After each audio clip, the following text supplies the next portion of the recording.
ବାଚସ୍ପତି ମହାଶୟ, ନିଶ୍ଚିତ ଭାବରେ ଏ ବିଷୟ ଉଦ୍ବେଗର ବିଷୟ ଅଟେ।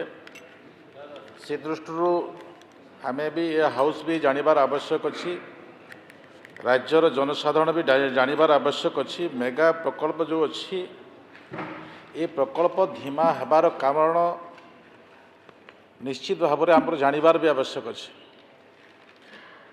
ଆମେ ଏ ଧିମାର କାରଣ ଅନେକ ଗୁଡ଼ିଏ ଅଛି। ଯେଉଁମାନେ ଏଗ୍ରିମେଣ୍ଟ କରିଥିଲେ ସେ ଏଗ୍ରିମେଣ୍ଟର ଏପରି ବ୍ୟବସ୍ଥା ହେଲା ଯେ ଏ ନୂଆ ସରକାର ଆସିବା ସମୟରେ ବି ତାଙ୍କର ଡ୍ୟୁ ସମୟ ପଳେଇଥିଲା। ସେଇମାନଙ୍କୁ ଆମେ ବିଭିନ୍ନ ପେନାଲ୍ଟି ଆମେ ପ୍ରୟୋଗ କଲୁ। ପେନାଲ୍ଟି ପ୍ରୟୋଗ କରିବା ସଙ୍ଗେ ସଙ୍ଗେ ଆମେ 3-4 ଥର ବସିଲୁଣି। ଏବେ ଆମେ ଶେଷ ନିଷ୍ପତ୍ତି ନେଇଛୁ ଯେ ତାଙ୍କର ଯେଉଁମାନେ କମ୍ପାନୀ ହେଡ଼୍ ଅଛନ୍ତି ସେମାନଙ୍କୁ ଏ 7 ଦିନ ଭିତରେ ତାଙ୍କୁ ଆମେ ଡାକୁଛୁ। ଯଦି ସେମାନେ କାମ ନ କରିବେ ତାହେଲେ ତାଙ୍କୁ ଆମେ ବ୍ଲାକଲିଷ୍ଟ କରିବୁ ଏବଂ ଅନ୍ୟ କାହାରି ମାଧ୍ୟମରେ ସେ କାମକୁ ଆମେ ସମ୍ପୂର୍ଣ୍ଣ କରିବୁ। ଏ ପ୍ରକାର ବି ନିଷ୍ପତ୍ତି ବିଭାଗ ଦୃଢ଼ତାର ସହିତ ନେଇଛି।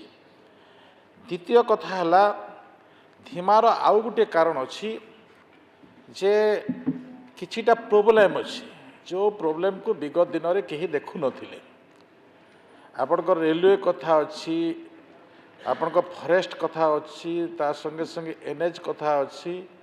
କିଛି ଜାଗାରେ ଆମର RNB RD ପାଇପ୍ କାଟି ଦେଉଛନ୍ତି, ଏ ପ୍ରକାର ବି ବିଷୟ ଅଛି। ତ ସେଇ ଦୃଷ୍ଟିରୁ ଆପଣ ଦେଖିବେ ତାକୁ ବି ବିଭାଗ 15 ଦିନରେ ଥରେ ଗୋଟେ ଗୋଟେ ଜିଲ୍ଲା କମ୍ପ୍ଲିଟ୍ କରି ଯାଉଛି। ଏ ହିସାବରେ ଆମର କାମ ଧିମା ଅଛି।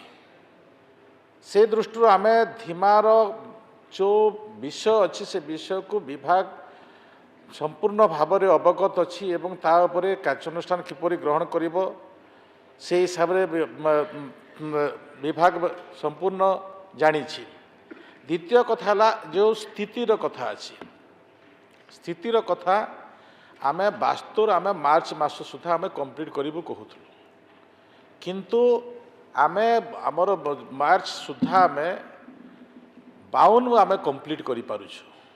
ବାସ୍ତୁର ମୁଁ ଯାଇପାରୁନାହିଁ।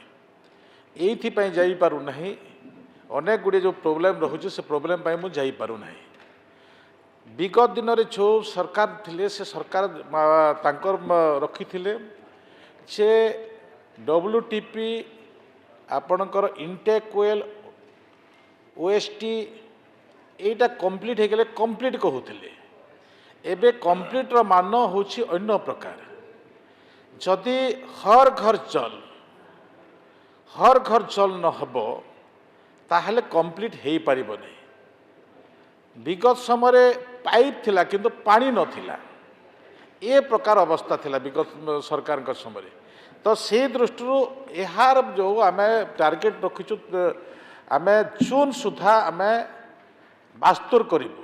ଜୁନ୍ ସୁଦ୍ଧା ଆମେ ବାସ୍ତୁର କରିବୁ ଏବଂ 2000 ଡିସେମ୍ବର 25 ସୁଦ୍ଧା ଆମେ ଗୋଟେ ଲକ୍ଷ୍ୟ ରଖିଛୁ ଆହୁରି 40 କରିବୁ ଏବଂ 2026 ଡିସେମ୍ବର ସୁଦ୍ଧା ଆମେ ସମ୍ପୂର୍ଣ୍ଣ କରିବୁ।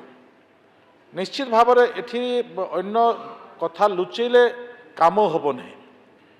ଏ କାମ ପାଇଁ ବି ଆମେ ପଦକ୍ଷେପ ନେଇଛୁ ଯେ ମୁଁ ବି ବିଭିନ୍ନ ପ୍ରୋଜେକ୍ଟ ଯାଉଛି, ବିଭିନ୍ନ ଜିଲ୍ଲା ଗସ୍ତ କରୁଛି, ରିଭ୍ୟୁ କରୁଛି, କଲେକ୍ଟରମାନେ ରିଭ୍ୟୁ କରୁଛନ୍ତି, ମୋର ବିଭାଗର ଅଧିକାରୀମାନେ କମିଶନର ଡାଇରେକ୍ଟର EIC ବିଭିନ୍ନ ଅଞ୍ଚଳ ବି ଗସ୍ତ କରୁଛନ୍ତି ଏବଂ ପ୍ରୋଜେକ୍ଟର କ'ଣ ହେଲା, କେଉଁ ପରିସ୍ଥିତି ଅଛି, ଏ ପ୍ରକାର ବିଷୟ ବି ଦେଖୁଛନ୍ତି।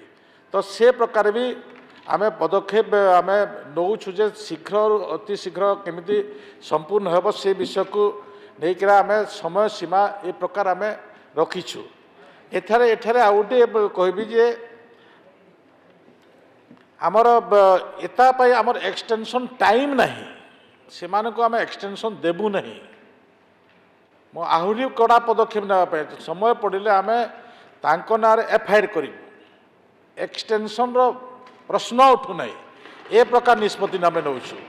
ତ ସେଇ ଦୃଷ୍ଟିରୁ ନେଇ ଏ विभाग एथिपाई मंथली मंथली भाई कहूले जे रमेश भाई कहूले जे एथिपाई मंथली तार रिपोर्ट कौन मंथली नहीं विभाग तांको 7 दिन थरे बसुंट 15 दिन थरे बसुंट ए प्रकार तांकर व्यवस्था बसबार रखिंट नेक्स्ट विषय है एथिपाई भी आउ गोटे पदक्षेप जोटा कथा रखुले जे पहाड़ एवं छोट जनबसती पर जोटा कि आम हर घर जल जोटा कि आम अधिक क्षमता देइछु ग्राम सभा को सरपंच जदि सर्टिफिकेट न दब आम हर घर जल है बोली आम कहबू ना।